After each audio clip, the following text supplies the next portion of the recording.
You mentioned one thing that Tennessee needs to fix in the big wrap after the game on Saturday, and that was penalties. That sounds like a coach talking, and it was something that I didn't really notice throughout the game. But when I went back and looked, Tennessee did have significantly more penalties than Kentucky, so there's still some cleaning up to do. I mean, and coaches don't mind about the effort penalties. You know what I mean? We don't complain about the holding calls, those things like that. Those are effort plays, right? You're working your butt off to be in the position you need to be. You just got caught. If you're holding, you should be holding in the offensive line. If you're blocking, you should be holding. If you're not doing your job. You know what I mean? So those penalties you don't mind. You mind the legal. You mind the penalties of the false starts and the offsides. You know what I mean?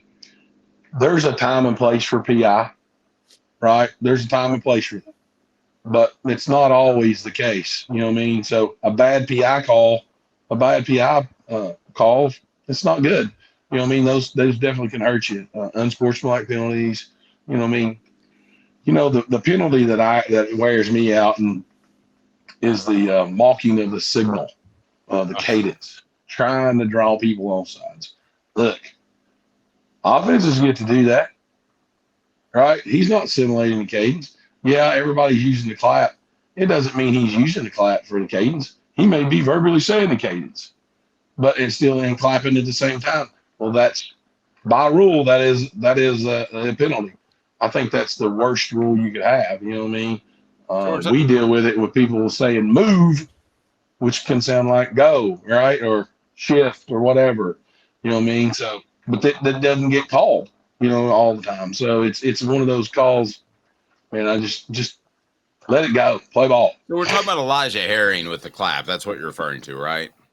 Yeah, man. I mean, it's not like he's trying to draw him offside. He's trying to make sure, hey, we're trying to stem a front, move a front from one place to the other. And, it's you're trying to get those guys, you're trying to get their ear, you know what I mean? So get the D-line's ear and get them moved and get them shifted to where they need to be for the defensive call that's been called.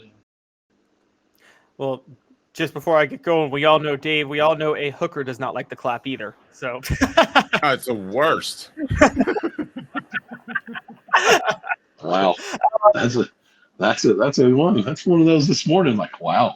Yeah, it's a Monday morning. That's the difference between Monday morning. Yeah, that's the difference between YouTube and broadcast FCC is what that is. Guys, it ain't Sunday, so it's not the Lord's Day anymore. So, Spencer, I wanted to get to when you talk about penalties, and I know people talk about Tennessee being penalized a lot this year, and they are, but isn't that something that's going to come with the territory with a team that runs as much tempo as Tennessee does?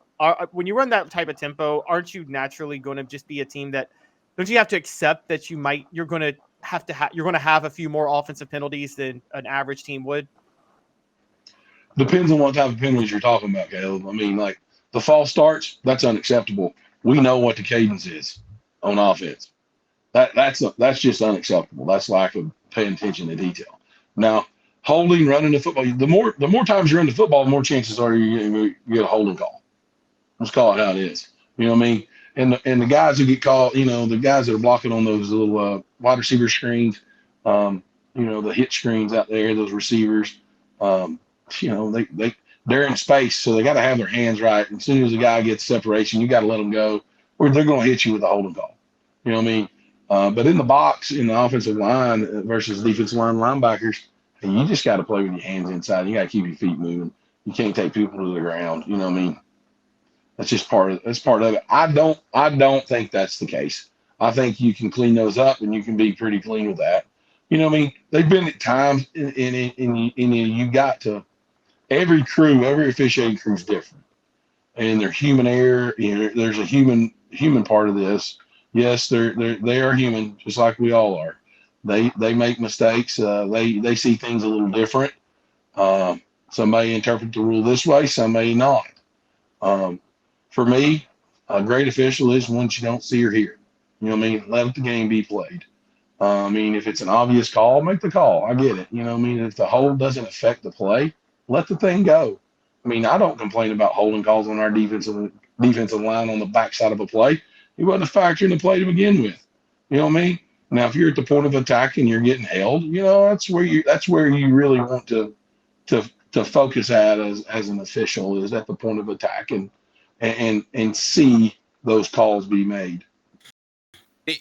I want to point out, and I didn't know this until Spencer brought it up, Tennessee, the most penalized team in the SEC last year, and they are this year as well. Caleb, I know you want to jump in there, but I want to get Travis's question because I think it's a good one. I posted it on the screen there on YouTube. Please hit like and subscribe and be a part of what we do. Travis says, how much of our running game would you attribute to our line versus our backs? I think it's about 50-50, but man, Sampson has a great second effort. And both Jacob Warren and Cooper Mays, Spencer, when I visited with them on Sunday as part of the individual ball reports, they both said seeing that guy break tackles does get them pretty fired up during the game. But what do you see? Is it more offensive line, more running backs, both? I will say this: great running backs make an offensive line look better than they're supposed to, and that's their job.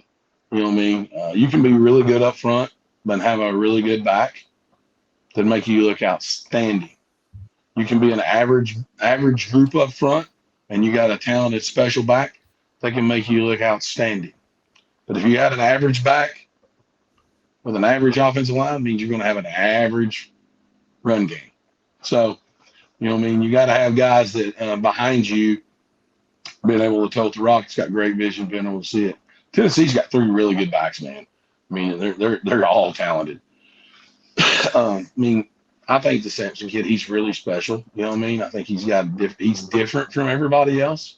You know what I mean? It's one of those things as, hey, what do you want to see? What do we need to change the pace as? Right? I mean, if a kid's tired, you put another guy in there. Whoever's got the hot hands, who you're going to go with. I mean, that's kind of the way Tennessee did it Saturday. You know what I mean? I thought both back. I thought Wright had a really good game, and I think the running back room is pretty talented. To get in that and to get into that mix, you're gonna have to be head and shoulders above them to get into that mix for sure. Well, Spencer, you certainly know a thing or two about playing with 3 really good backs when you were blocking for Travis Stevens, and Jamal Lewis in the 90s.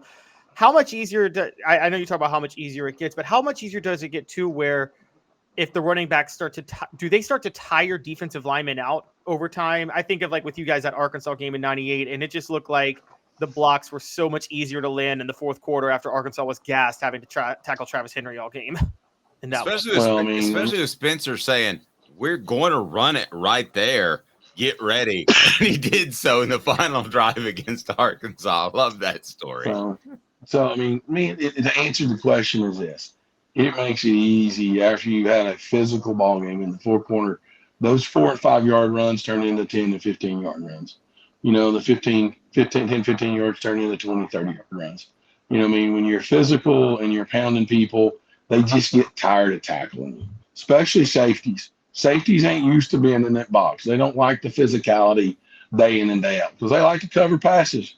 They're prima donnas. Let's just be honest with you. Any skilled guys, they don't like the physicality. Where linemen just like to be physical, beat on people, and do the things you're supposed to do.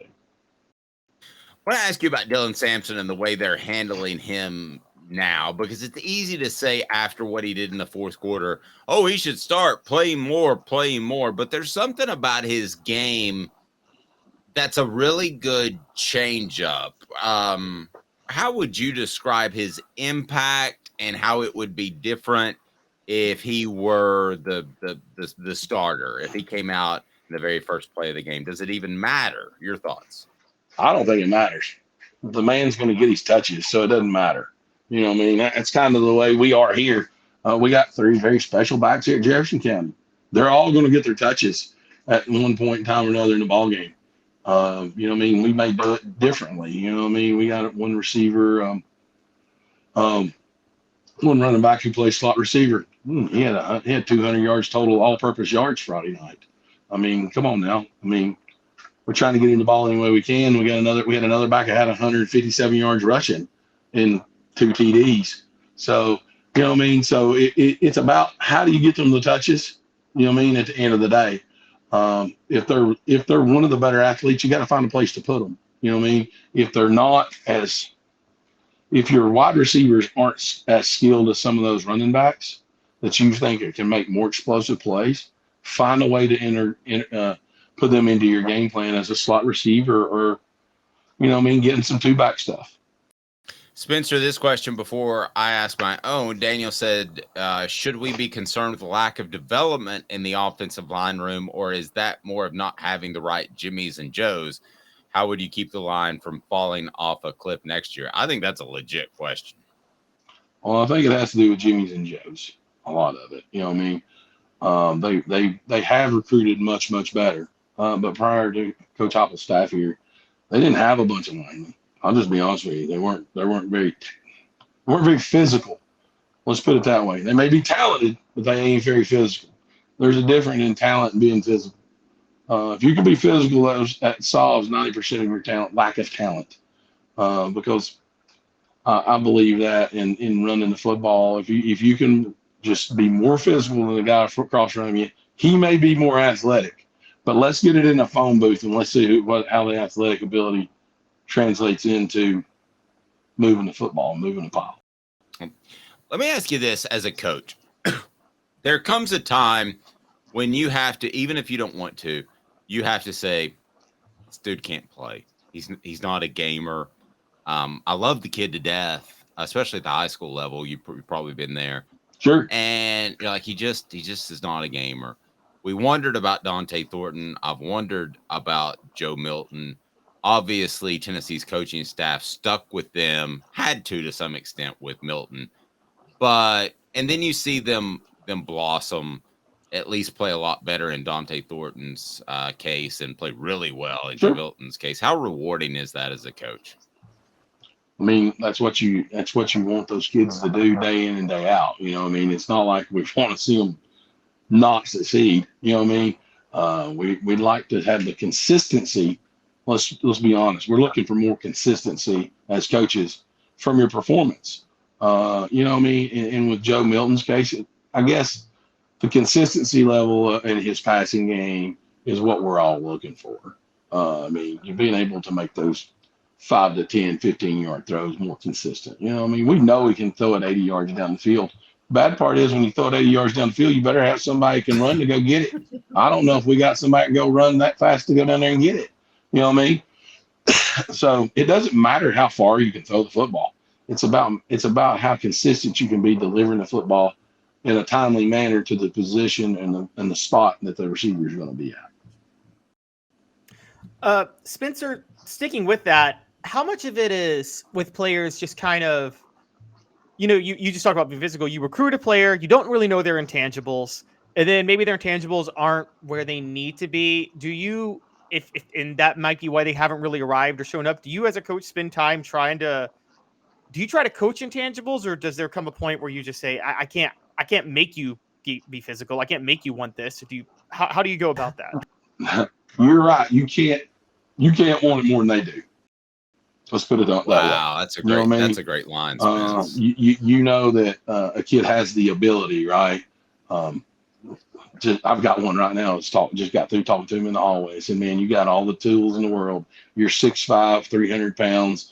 Right now, you're missing the physicality part, being strong enough to just be able to bully people on the offensive line. You know what I mean? And I have one now who has Power 5 offers. And when he was a sophomore, he was the same way. Freshman and sophomore, he was the same way. You know what I mean? But if you just keep harping and harping and harping on it, it's one of the things that I preach more. I try to teach the more physicality, the more physical you are, the less skilled you have to be. Right? Huh. Okay. So if you're not going to be a very physical kid, you got to be really highly skilled to be able to defeat things, right? I'm a huge believer that physicality will correct 95% of your mistakes. Being able to move a guy from point A to point B against his will be able to help you in the long run be a college football player. I believe that. Now, I will say this. college recruiting of high school athletes and getting that information from the high school coach has changed over the last 10 years, really over the last 6 years. You know what I mean? I may talk to a college coach 3 or 4 times, but you know what I mean? Like back in the day when I was recruiting, I was talking to the coach all the time. I wanted to know those intangibles. You know what I mean? You got all these recruiting people in your office that handles all that. The kids got to get past those guys before they get to the coaches, right? So how do they know? I've not talked to them one time, right?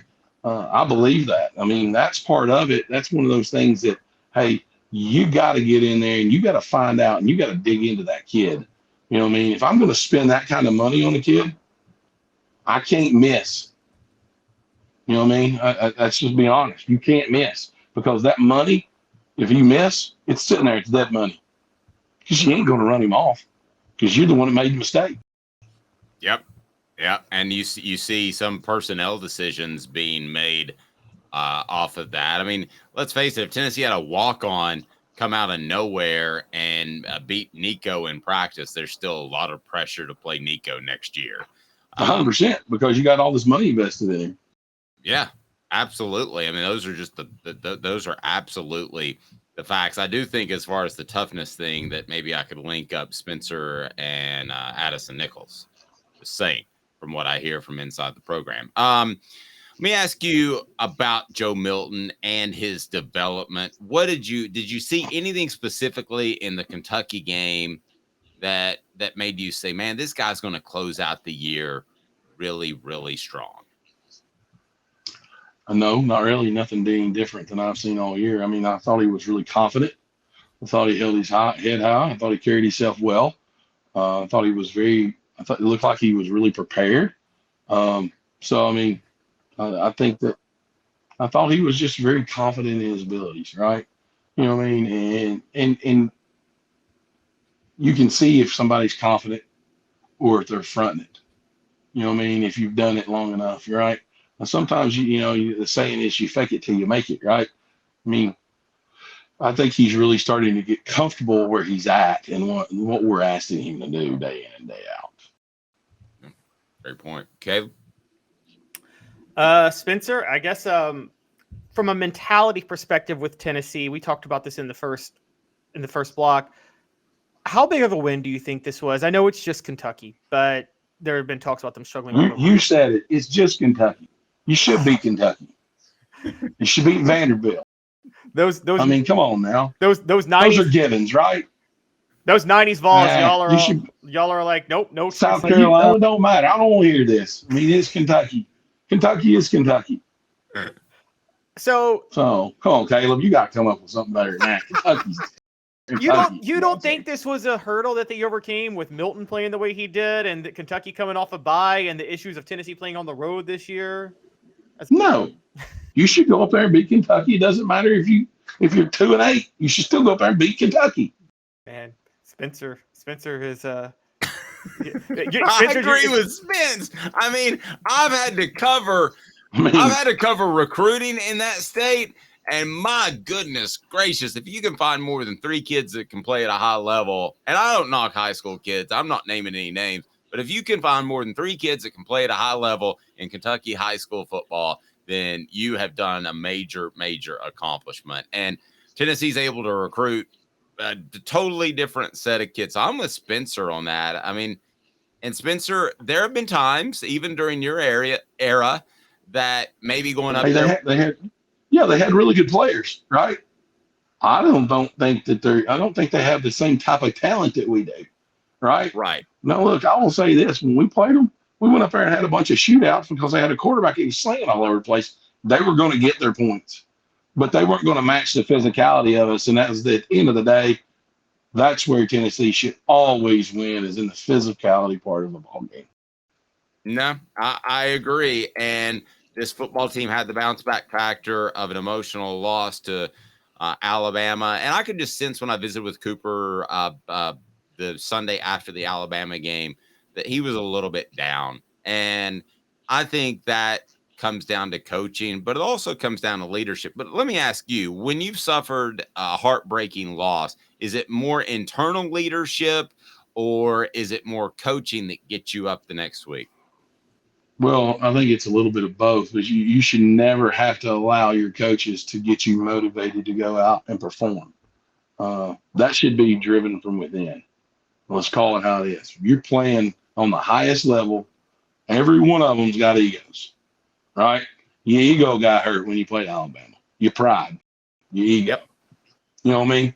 Pick yourself up off the mat and go back out there and be a dominant player that you can be day in and day out and be 1% better as you step on that field. And on the next Saturday, you go out there and you inflict your will and your physicality on somebody. And at the end of the day, guys, the most physical team will win the football game. Alabama was more physical than us in the second half. Yep. Spencer, I can't thank you enough. You make our Mondays really special, man.